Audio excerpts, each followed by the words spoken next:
My name is John Miller, 28 years old. I'm a doctor working at a general hospital in a rural area, similar to somewhere in Kansas.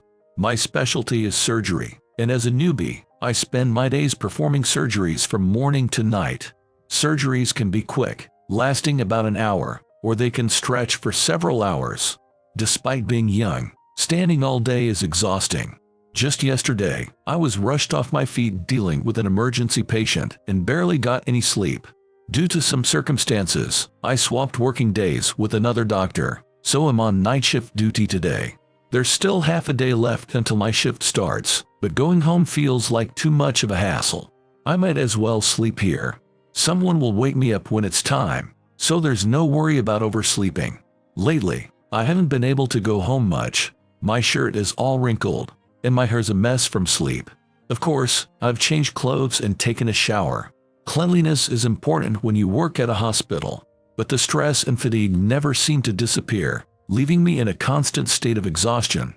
Dr. Miller, don't sleep here. Go home and sleep in your bed. If you look so tired, it'll make the patients anxious. Sorry, nurse manager, but I've got a surgery lined up later. There's still 3 hours left, isn't there? Your house is just around the corner, so go take a bath and change your clothes. Understood. If I have 3 hours, I'd rather nap, but indeed, a bath might help relieve the fatigue. It would certainly freshen me up. My apartment is just a 10-minute drive from the hospital, so I can sleep for 2 hours even after taking a bath. For a doctor, those 2 hours of nap are precious. I'll be back in a bit. Okay, take care. Please come back by 3 p.m. Got it. As I'm about to follow the nurse manager's advice and head home, Nurse Parker stops me. Dr. Miller, this is the chart for the emergency patient from yesterday. The hospital director wants your input compiled for tomorrow's conference. Who asked for it? The hospital director. Why the hospital director? I don't know, but I handed that patient over to Dr. Adams. Dr. Adams had to leave suddenly because his wife went into labor. Really? Yes, really. Dr. Adams' wife has a chronic condition and was told it would be difficult for her to get pregnant. The pregnancy carries quite a risk, and Dr. Adams must be worried. I knew about his wife's situation, and we were all supporting Dr. Adams, but why today, of all days, is it me? And at this timing? It doesn't seem like I'll be able to afford the luxury of going home for a bath anymore. I might as well give up on the bath and the nap and start preparing for tomorrow. I'll probably be rushed off my feet with emergencies today anyway, so if I'm going to do it, now's the time. I might have to check on Dr. Adams' patient's chart too. Parker, could you bring me Dr. Adams' patient's chart as well? Sure, I'll prepare it right away. After receiving the documents, I sneak into the consultation room to avoid being seen by the nurse manager. The emergency patient brought in yesterday had fallen while drunk, and unfortunately, the fall resulted in a fracture. Upon examination, a small tumor was found in the brain. The patient was unaware and had no symptoms, but it was decided to admit them for a thorough examination. At tomorrow's conference, I'll have to present a treatment plan. Now I have a headache. There are several patients who will be admitted starting tomorrow. I'm aware of the patients under my care, but I'm not sure about Dr. Adams' patients. I should check their charts just in case.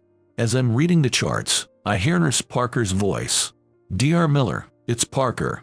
I've brought the charts. Just a moment, I'll open the door. I unlock the door, and after scanning the hallway, I invite Nurse Parker inside.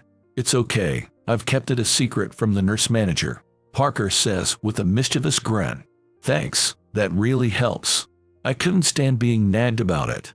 Doctor, you're working too hard. The nurse manager is worried about you too. Here, have some coffee. I also brought your favorite macarons. Oh, nice touch. Thank you. Nurse Parker is a veteran nurse, 2 years my junior. Her skills are solid, and her knowledge is vast. She was a savior to me during my residency. Most of all, she's a master of attention to detail and care, trusted by both patients and doctors alike. She always has perfect timing with her offerings, and many doctors have been saved by her. Dr. Adams' wife is having a pretty difficult labor. It seems to be a precarious situation, and it looks like he'll be absent from tomorrow's conference. Did you hear from him? Just now. I see. Good thing you prepared the charts. It's going to be tough, but please hang in there. I'll manage somehow for tomorrow. Dr. Adams is responsible for 3 patients. I go through each patient's chart one by one. Huh? What's wrong? I find a familiar name on one of the charts. Could it be? Do you know this person? I'm not sure. Could be someone with the same name. But it's a rare name, isn't it? I don't think there are many people with that exact same name. Parker is right. A surname like Windsor must be pretty rare nationwide. The first name and age match too. This has to be her. Windsor Charlotte. She was my classmate in middle school. Seeing her name brings back the bitter memories of my middle school days. To say the least, I was unremarkable. I lean more towards the introverted side, a nondescript presence in class. Neither handsome or particularly good at studies. I lacked any standout talents, just another face in the crowd. But that doesn't mean I was completely overlooked. I think I had a fair number of friends, despite being part of the background. Typically, classes are divided into flashy groups, a middle layer, and the quieter ones. That didn't mean there was no interaction. I got along well with every group, but Windsor Charlotte was different. For some reason, she saw me as an enemy. Miller, you're in the way. Don't show up in front of me. Oh, sorry. I'll leave right away. Sorry. That's not enough. Don't even get in my sight. Charlotte was beautiful and from a well-to-do family, yet she was harsh with her words. She puts on a facade in front of people who matter but looks down on those she deems unimportant, like me. Though I say like me, it seems I'm the only one she despises. I don't know what I did to earn her scorn, but I became her target. Charlotte stood out at school, and many boys admired her, unaware of her true nature. From a distance, she was beautiful and smart, seemingly unattainable. They were all being fooled. I've always been good with my hands, excelling in home economics, sewing, and cooking better than anyone else. You, always failing math but acing home easy. What are you, a girl? That's a sexist remark. Shut up, Miller. Windsor, as beautiful as you are, you might want to speak more gracefully. I should have kept my mouth shut, but I couldn't help adding that last bit. Ah, that's sexual harassment. Teacher, Miller is harassing me. Miller, stay in the hallway. Why me? Even though I thought it, my meek self couldn't say it out loud. I reluctantly made my way to the hallway. It was utterly unjust. Charlotte would mock me for anything, laughing at bed hair, saying, Miller, you stink, when my gym clothes were sweaty, and shooing me away with her hands. She was always picking on me.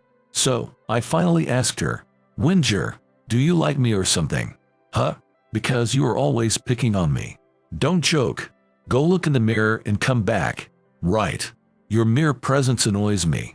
Be quiet and keep to your incapable self.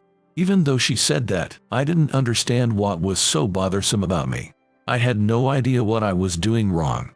I tried to stay out of her sight as much as possible, but she always found something to complain about. Did she enjoy belittling me? Her unreasonable treatment continued until we graduated. We went to different high schools, so I was finally able to breathe a sigh of relief. I heard she went on to a prestigious private university, but that was it. After that, I heard nothing more about her. And now, she's reappeared in my life. My stomach twisted into a knot. After the morning conference, with a little break time available, I decided to peek into Charlotte Windsor's hospital room. It could be a case of mistaken identity. So, I thought I'd check just in case. Since it's my private time, I'll go without my white coat. Shoot, my shirt is all wrinkled. Well, it's okay. I'm just going to take a quick look. With that casual thought, I head to the ward, and by chance, I run into her walking from the other side. Is that you, Miller? Windsor, what are you doing here? Well, just. Still as feeble and shabby looking as ever. I might indeed look frail from working non-stop and not getting enough sleep. My shirt, unironed and mass-produced, is far from stylish. I admit, I might appear weak and unimpressive. So, did you even go to high school? With home ec as your only skill?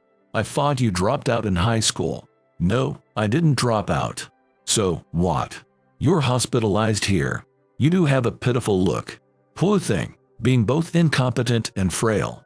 Despite it being our first encounter in over a decade. Charlotte immediately looks down on me, taking the upper hand. With such arrogance, has her life been smooth sailing up to now? It's none of my business, but I can't help but worry. Have you finished your admission procedures? Huh? That's none of your business. Well, it actually is. Don't joke. My life has no place for incompetence. Don't barge in. Oh well, her disdainful attitude towards others hasn't changed. But we're no longer middle schoolers. Now, I can hold my ground. With a refreshing tone, I dropped a bomb. I'm your attending physician. Huh? It took her a few seconds to process what I said. Freezing in place, I couldn't help but laugh at her stunned expression. Keep jokes to your face, will you? That's not even funny. It's no joke, actually. Dear Adams, your assigned doctor had an urgent matter and I took over. Wait, you're a doctor? That's right. Even though you're a high school dropout. As I said, I'm not a dropout. I worked hard in high school and now I'm a respected doctor. You're joking, right? It's the truth. Right then, Nurse Parker came over. Dr. Miller, the head of surgery, was looking for you. There's a discussion about this afternoon's surgery. Got it, I'll be right there. See you later, Windsor. Leaving Charlotte looking dumbfounded as if she had seen something unbelievable, I headed back to the medical office. I thought to myself, take that. During our middle school days, she had looked down upon me so much. Now, I'm her primary doctor. Her pride must be suffering. Not to brag, but the medical school I attended is more renowned and prestigious than the famous private university she went to. I can't wait to see her stomping her feet in frustration. I can't wait to see her face when she finds out. Am I being petty for thinking this way? She's very beautiful, isn't she? Was she your first love?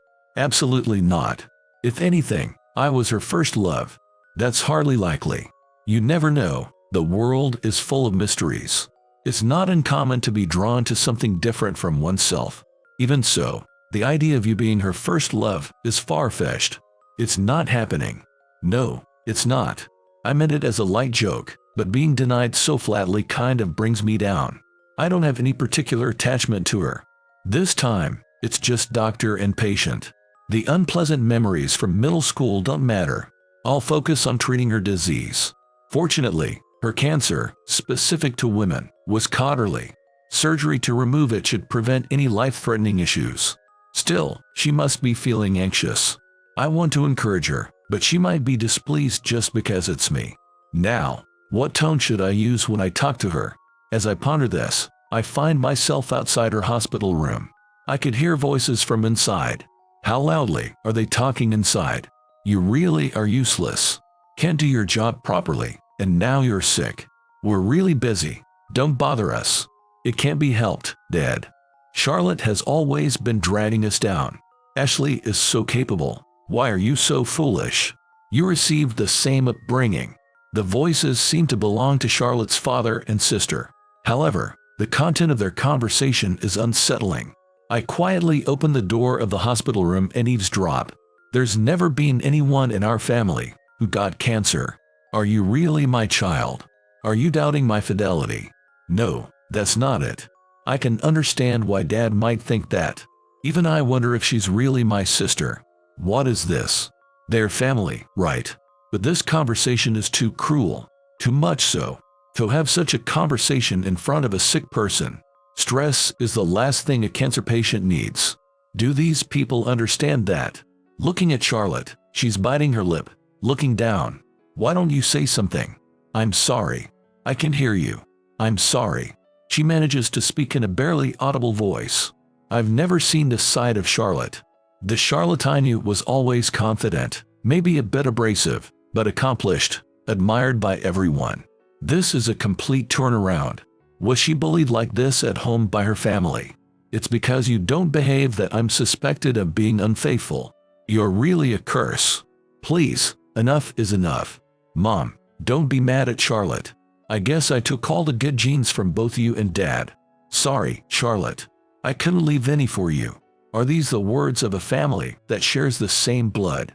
It's beyond my comprehension. Too cruel. I couldn't hold back any longer and interrupt. Excuse me, Mr. Windsor, how are you feeling? The father, mother, and sister turn in surprise. Who are you? How rude to just barge in. I did knock. Isn't it rather rude of you to be talking so loudly outside the room that it echoes? So, who are you exactly? I'm Charlotte's attending physician, Miller. Attending physician. You. Lame. Pathetic. Charlotte, even your doctor is uncool. How unreliable. Are you really a doctor?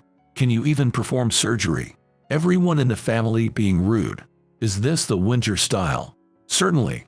Being in such a family would twist one's personality. However, the current Charlotte is my patient. She's someone I must protect. If she's allowed to be spoken to so freely, her illness won't improve. It will only worsen. I am the attending physician. All right, let's teach them a lesson. What rude people. What kind of talk is that towards the attending physician treating their precious family? Huh? Precious family? Who? Charlotte. You mean this failure is supposed to be a part of a precious family? You must be joking. It's nothing but a nuisance to get sick at such a busy time. Are these remarks directed towards her blood-related sister? I can hardly believe my ears. How could she have survived in such a family? How dare you speak so harshly to your own sister? Are you even human? You're disrupting the treatment. Please leave immediately. What's with your attitude? I'll complain to the hospital director and get my attending changed. Feel free to do so. However, I'm the only one who can cure Charlotte. You're quite confident, aren't you? You don't look particularly competent though. That's none of your business. It's time for the examination, so please leave promptly. Although she seemed like she still wanted to say something, I ignored her and assured the three out of the hospital room. Is this what the Windsor blood is like? Intense. Charlotte, who had been scolded by her family, looked crestfallen and held back tears, but when someone else replaced me, she returned to her usual self.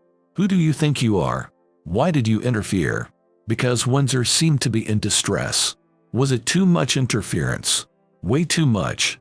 I'm used to that kind of treatment. Just leave me alone. Ah, that tone. Undoubtedly, the same blood runs through Charlotte. However, the Charlotte in front of me now was clearly putting on a show of strength. You don't have to push yourself. We're doctor and patient now. Besides, stress isn't good. Change it. Huh? I'm asking for a change of attending. That's impossible.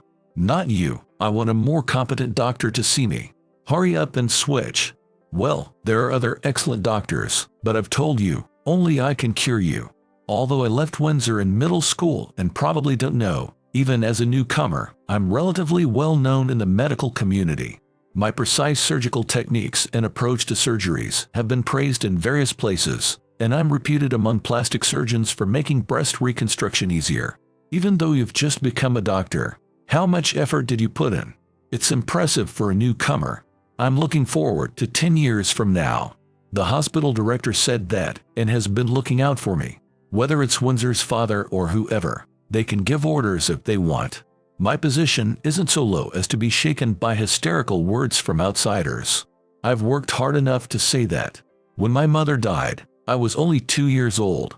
I don't remember anything about my mother. I think it's incredibly unfortunate for both me and my mother. I don't want to increase such parent-child relationships. So, I've been studying desperately and working to save as many lives as possible. My career has just begun, but even as a newcomer, I've strived to be recognized for my skills. I've learned, researched, written papers, practiced, and interacted with patients more than anyone else. Surely, I can provide appropriate treatment and excellent post-operative care for her. So, will you leave it to me? Can you really cure me? Yeah, I want you to believe. But there's one big problem. What? It's your family. Are they always like that? Yeah, it's because of my poor performance. Poor performance. Windsor, that can't be true. Weren't you always at the top of your class? And didn't you go to a famous private university? You couldn't get in if you had poor performance. I did my best. I managed to get into college, but I couldn't be at the top. I'm still working at my dad's company, but unlike my sister, I'm not good at my job, so I'm always stuck with chores. No matter how hard I try, my dad won't acknowledge me. With that, Charlotte seemed to overflow with emotion and began speaking rapidly. Charlotte's father is the president of the Windsor Group. The Windsor family is a prominent presence in the local community. overseeing numerous companies in the area. My father also worked for one of those companies. There are probably many families like that. That's how famous and powerful they were. With a daughter from such a family, there were high expectations from everyone around. Being excellent was a given, but being a person of integrity was also required. Her older sister, Ashley, was quite talented, and her looks were even on par with the models. Come to think of it, when I entered middle school, the seniors often came to see Charlotte. That's Windsor's sister over there. She's cute. Ashley is prettier, though. Really. I chose the younger one. The boys compared the appearances of the sisters and spread rumors. Seeing that, the female students said things like it's sad to be compared to Ashley, and it must be tough to have such a capable sister. Showing sympathy. Both curiosity and sympathy were obstacles and discomfort for Charlotte. To push aside the voices around her, Charlotte made efforts. She worked hard in her studies, appearance, and relationships, showing herself to be as capable as her sister. When her sister graduated, I felt relieved, but now the voices of the teachers bothered her. Your sister was capable of everything. No matter where she went or how hard she tried, her sister's shadow followed her. Living under unimaginable pressure must have been what she experienced. Was I the outlet for that frustration? No, I'm not thrilled about it at all. But why me? I don't understand a reason. Windsor, why did you make fun of me so much? Did I ever do anything to you? Isn't it past the statute of limitations already? Would you mind talking about it? Waiting patiently, Windsor finally started talking. Because I hated you. Hated me. Why? Miller, even though you were clumsy and mediocre, everyone liked you, even your brother, and you got along well with your family, right? It's unnecessary to say I was clumsy and mediocre. Why is she bringing up my brother here? My brother is 2 years older and the same age as Charlotte's sister. Come to think of it, were they in the same class as Ashley? My sister was smart, capable, and beautiful, and she could do anything. She was always compared to me behind my back, while I was clumsy, but everyone liked you, even though you were clumsy. You were well liked, and you got along well with your brother, and you were loved. It was frustrating. So, you looked down on me because of that. Well, if I didn't, I couldn't stand it, could I? I don't quite understand that logic. There were other siblings who got along well, weren't there? My sister had a crush on your brother, you know. Huh? But that's none of my business, right? Even though my sister always makes fun of me, she's infatuated with your big bro. Even though I try so hard to earn my sister's approval, she never gives me the time of day. The guy my sister is head over heels for is your big bro, and he used to dote on you. So, it rubbed me the wrong way. What's up with that? It makes no sense. It's like a total misunderstanding, isn't it? Oh, by the way, Windsor, me and my brother, we're not blood related. Huh? My mom passed away when I was 2. She had a type of cancer specific to women. My dad, struggling with a young child, seemed to have a tough time. But when I was in elementary school, he met a wonderful woman and remarried. The woman who became my stepmother already had a child, who is my stepbrother Johnson, 2 years older than me. Both my new mom and brother were really nice to me and treated me like a real family member. Their love was genuine, so I was able to give genuine love back. I feel like Johnson and I were even closer than real siblings. People who don't know the situation would probably believe we're real siblings without a doubt. Is that so?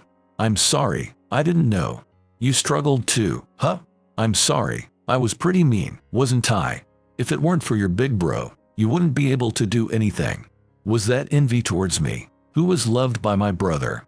Maybe Charlotte also wanted to be loved by her sister, like me. Yeah, I guess I was pretty hurt.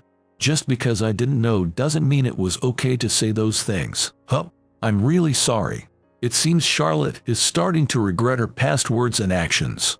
Charlotte, who used to be so cheeky, full of pride, arrogant, and cocky, is now completely downcast and looking down. Maybe this is her true self, you know. Thinking that, I feel a strong desire to protect her. Anyway, until the treatment is complete and you're discharged, your family is prohibited from visiting. Huh? Since you are already prone to stress, we really gotta eliminate any unnecessary factors right now. Your family would just get in the way of your treatment. So, they're banned. Sound good. Until I'm discharged. Until you're discharged. So, you mean they can come forever? Yeah, they don't need to come forever. Forever.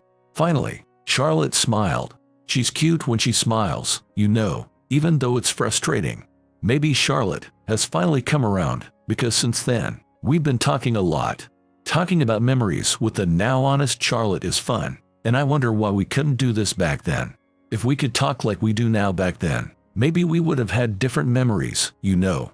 Come to think of it, you are really an amazing doctor. Huh? It seems Charlotte looked me up. You finally figured it out. Yeah, a bit late, but you worked hard in math, huh? It was tough, seriously. You did your best. The honest Charlotte is really cute. You also graduated from a famous private university. That's amazing. It's not amazing at all, 'cause my sister went to a better university. Windsor is Windsor, right? How long are you gonna compare yourself to your sister? That kind of thinking will just get in the way of your treatment. Can you stop? Miller, you've always been cheeky, huh? Not as much as you. Anyway, I'm going all out on the treatment. Let's work together. Thanks in advance.